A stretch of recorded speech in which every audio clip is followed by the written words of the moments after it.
Here's what Lula said on February 18th. This is an excerpt from a Reuters report, and he's speaking in Portuguese, which is the language of Brazil, but the English translation is provided on the subtitles by Reuters on the screen. This is Lula on February 18th. This is what has sparked one of the most intense and rapidly unfolding diplomatic conflict between two major countries that we have seen in quite some time. Here's what Lula said.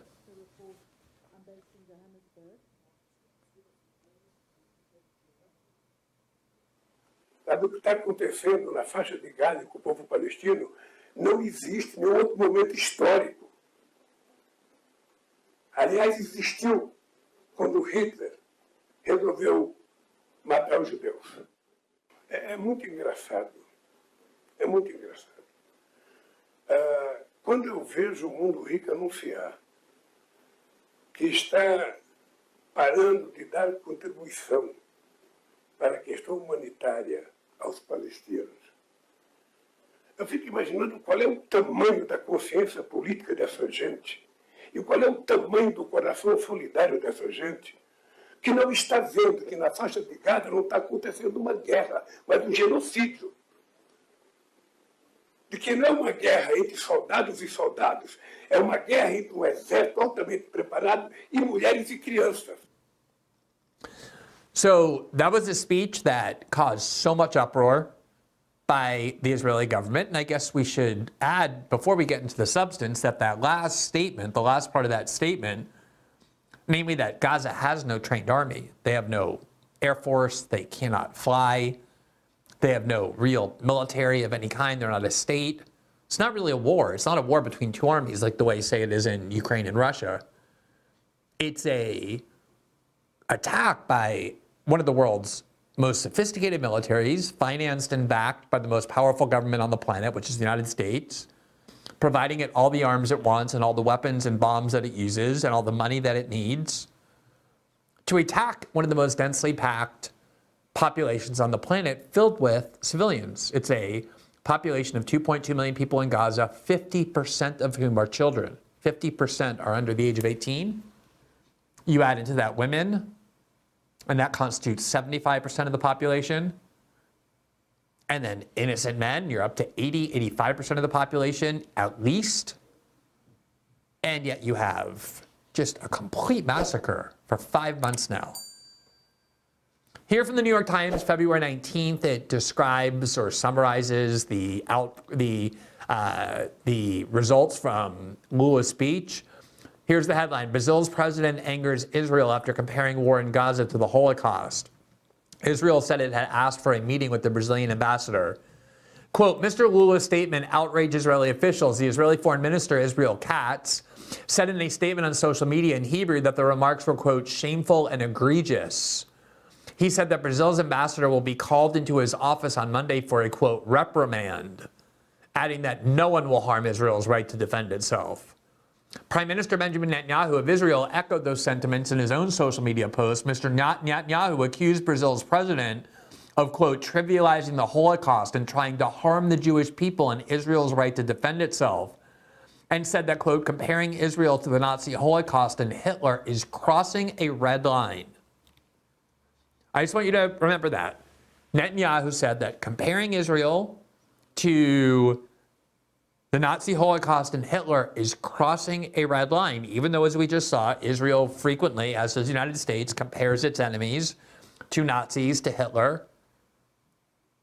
Countries in the world can freely be compared to Adolf Hitler, to Nazis. The Holocaust can continuously be invoked by the West and its allies to accuse other governments or regimes of being barbaric and savage. But invoking that argument or that historical lesson when talking about Israel, says Benjamin Netanyahu, representing, I think, a significant bulk of opinion in the West, is, quote, crossing a red line. In other words, you're free to use that example for almost every other country, but not Israel. Israel is exempt from any lessons that you might want to derive from the Holocaust. Quote, Mr. Netanyahu added in a separate statement that Mr. Lula has, quote, disgraced the memory of the 6 million Jews murdered by the Nazis and demonized the Jewish state like the most virulent anti-Semite. I just want to ask for 1 second.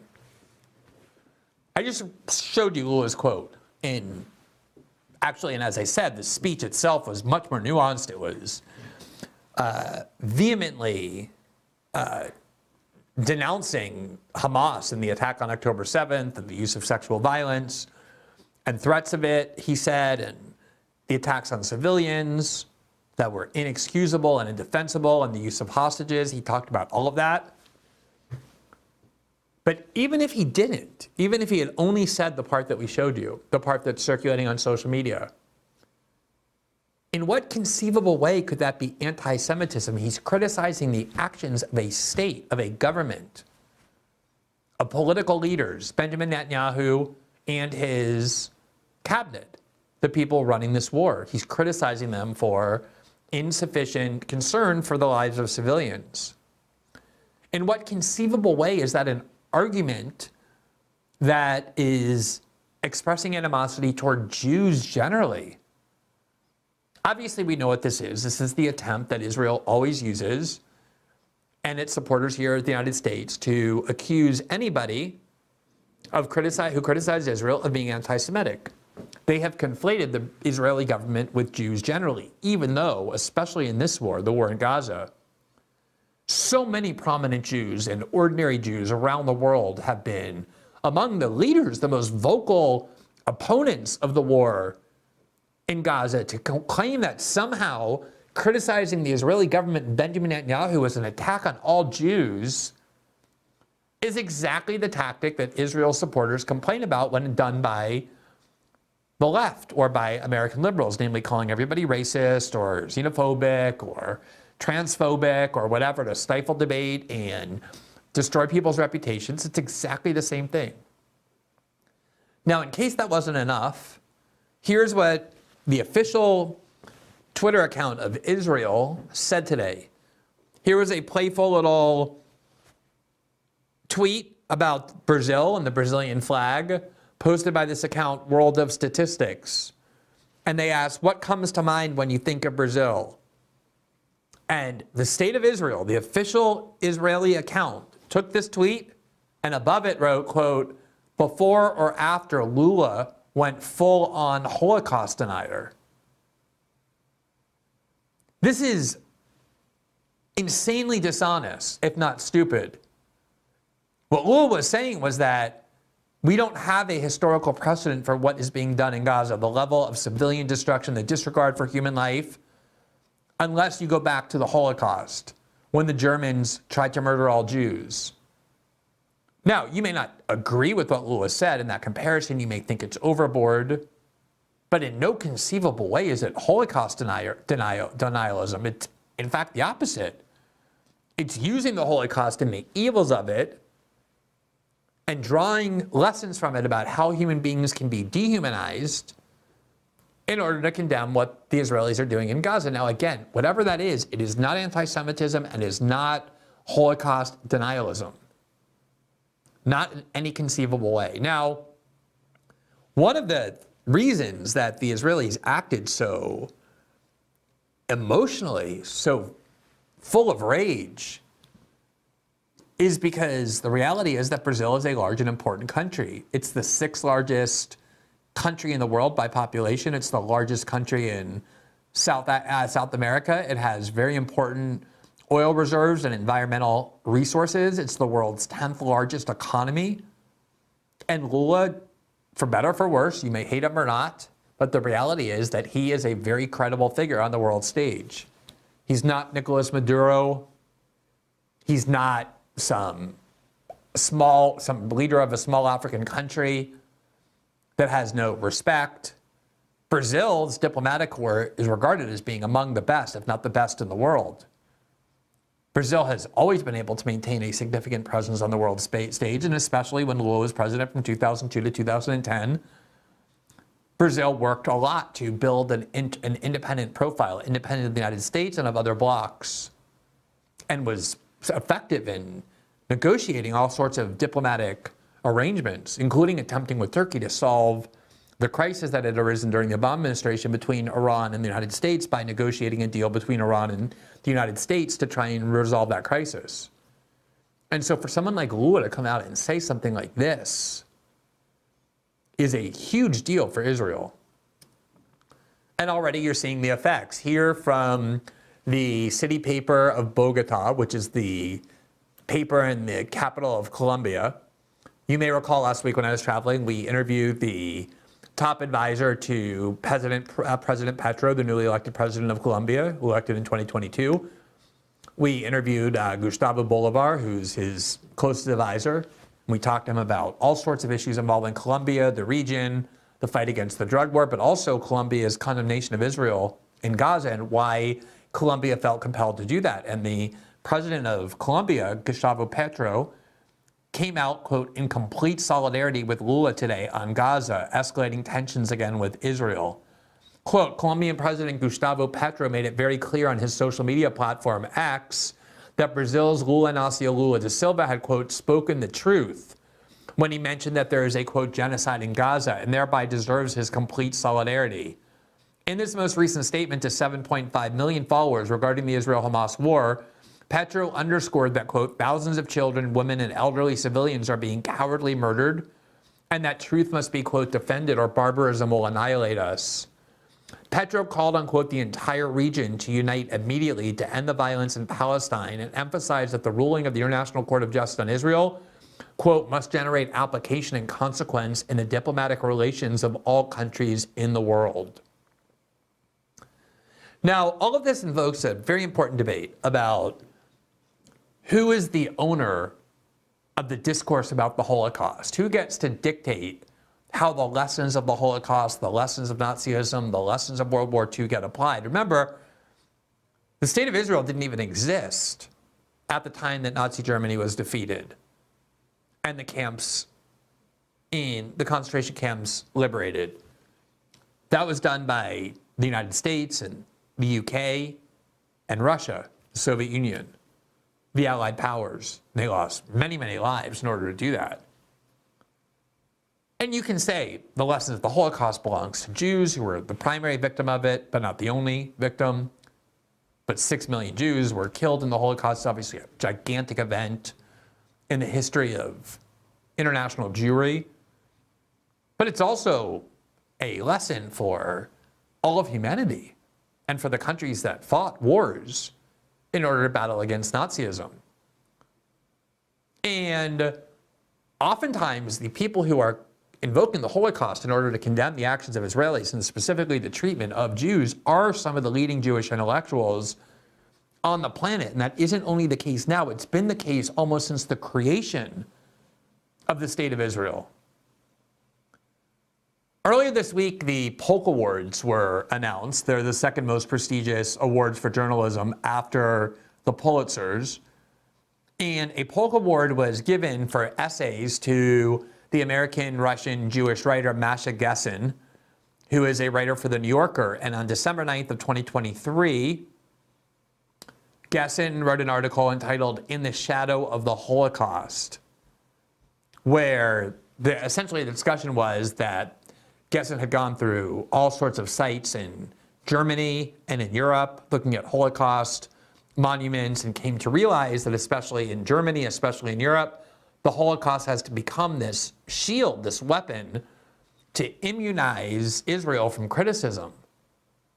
When in fact, the lessons of the Holocaust were seen almost from the end of World War II as something far more universal than that.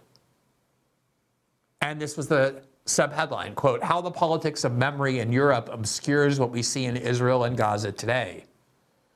And this is a really interesting incident recalled by Gessen. And for this essay, Masha Gessen had an event to speak in Germany, and that event was canceled after Germans complained that this article was anti-Semitic, even though Gessen is a Jew, a born Jew, and was speaking for a lot of Jewish critics of Israel. And one of the things Gessen recalled was a historical event involving the Jewish German philosopher Hannah Arendt, who wrote essays reflecting on the Holocaust. She went to the Nuremberg trials. She observed Adolf Eichmann on the stand and coined the phrase, the banality of evil. She was shocked that these Nazis who were being tried at the Nuremberg trials were not these monsters breathing fire. A lot of them just seemed like banal accountants carrying out their duties and their orders, and she described that as the banality of evil. That it's not often the crazed psychopaths who engage in the worst conduct, but oftentimes just the good, decent man doing what he's told, adhering to societal norms. And this essay recalled the following, quote, in 1948, the year Israel was created and founded, 3 years after World War II ended, Hannah Arendt wrote an open letter that began, quote, among the most disturbing political phenomena of our times is the emergence in the newly created state of Israel of the, quote, Freedom Party, a political party closely akin in its organization, methods, political philosophy, and social appeal to the Nazi and fascist parties, end quote. Gessen then wrote, quote, just 3 years after the Holocaust, Arendt was comparing a Jewish Israeli party to the Nazi party, an act that today would be a clear violation of the IHRA's definition of anti-Semitism, which is the piece of legislation that has been enacted in Europe to criminalize as anti-Semitism certain types of criticism of the state of Israel.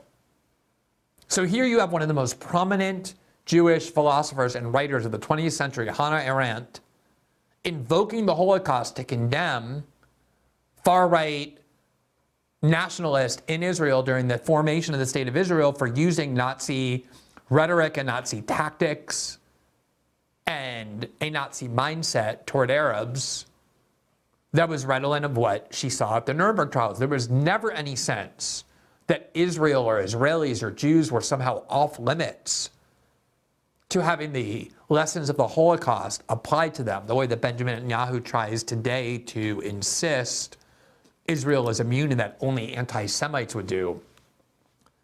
And then Gessen talked about the trial of, Arendt was talking about the trial of Adolf Eichmann and wrote the following, quote, here was the devil himself. The prosecution argued that Eichmann represented but one iteration of the eternal threat to the Jews. The trial helped to solidify the narrative that to prevent annihilation, Jews should be prepared to use force preemptively. Arendt, reporting on the trial, would have none of this. Her phrase, quote, the banality of evil, elicited perhaps the original accusations leveled against a Jew of trivializing the Holocaust, but she wasn't.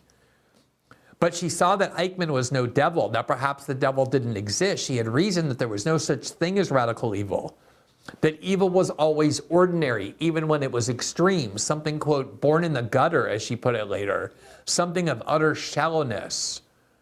Arendt took issue with the persecution story that the Jews were the victims of, as she put it, a historical principle stretching from Pharaoh to Haman, the victim of a metaphysical principle. In other words, the lesson of the Holocaust was not that Germans are uniquely evil, nor that Jews are uniquely vulnerable to atrocities being committed against them. The lessons of the Holocaust was that human nature, being human nature, can lead groups of people, if they feel sufficiently threatened or scared or persuaded by their tribe, to hate another group of people so much that they dehumanize them to the point that they have no trouble treating them like subhumans, like just extinguishing their lives without value.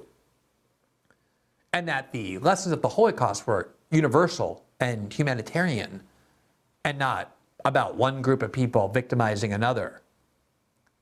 And it wasn't just Hannah Arendt who emphasized the universality of the lessons of the Holocaust. It was also the judges and the prosecutors of the Nuremberg trial. The Nuremberg trial was an incredible event. The Americans, when they defeated Nazi Germany with the immense help of the Soviet Union, captured a lot of Nazi war criminals, and they could have just executed them all on the spot. That's often what was done in war. But they decided instead to hold a trial that the world could watch, in part so that these inevitable executions would have a legal justification to them. I mean, these were not fair courts. They were going to result in convictions. This was a form of victor's justice, but still putting a legal process on it elevated it and made it more civilized, unlike, say, the way that the United States decided to kill instead of capture and try Osama bin Laden. The Americans, after World War II, decided to capture and try the Nazi war criminals who were responsible for the Holocaust. But they also did it because they wanted to present the evidence of the Holocaust to the world, knowing that otherwise there'd be a lot of people who denied the Holocaust, who doubted the Holocaust. Of course, to this day, there still are people who doubt it despite the abundance of evidence offered at this trial and elsewhere proving it. But what they really wanted to do, above all else, was to create universal principles going forward that applied to all countries, not just to Germany, that would govern and limit their conduct in future wars. Because what they had seen from World War II was not that Germans were capable of evil, but that human beings were. And they constantly emphasized, the Nuremberg trial judges and prosecutors did, that the Nuremberg trial would only be valid, would only make sense, would only have purpose and value if the principles it established applied to every nation going forward. Here is what the lead prosecutor, the American lawyer Robert Jackson, he had previously served in the U.S. Justice Department and became the lead prosecutor at the Nuremberg trials, said in his opening statement, quote, "What makes this inquest significant is that these prisoners, these Nazis, represent sinister influences that will lurk in the world long after their bodies have returned to dust. We will show them to be living symbols of racial hatreds, of terrorism and violence, and of the arrogance and cruelty of power. They are symbols of fierce nationalisms and of militarisms. And let me make clear that while this law is first applied against German aggressors, the law includes, and if it is to serve a useful purpose, it must condemn aggression by any other nations, including those which sit here now in judgment. We are able to do away with domestic tyranny and violence and aggression by those in power against the rights of their people only when we make all men answerable to the law. This trial represents mankind's desperate effort to apply the discipline of the law to statesmen who have used their powers of state to attack the foundations of the world's peace and to commit aggressions against the rights of their neighbors." Does any of that sound like Israel was intended to be immunized or excluded from lessons being drawn about the Holocaust, or that somehow a state of the Jews was somehow immune from the worst temptations of human nature? The exact opposite was true. They repeated that over and over. And so you can dispute whether or not this comparison is appropriate on the facts, but to claim that any invocation of the Holocaust as a way of criticizing the government of Israel's behavior is inherently inappropriate or anti-Semitic or Holocaust denialism is deceit of the highest order. Thanks for watching this clip from System Update, our live show that airs every Monday through Friday at 7 p.m. Eastern, exclusively on Rumble. You can catch the full nightly shows live or view the backlog of episodes for free on our Rumble page. You can also find full episodes the morning after they air across all major podcasting platforms, including Spotify and Apple. All the information you need is linked below. We hope to see you there.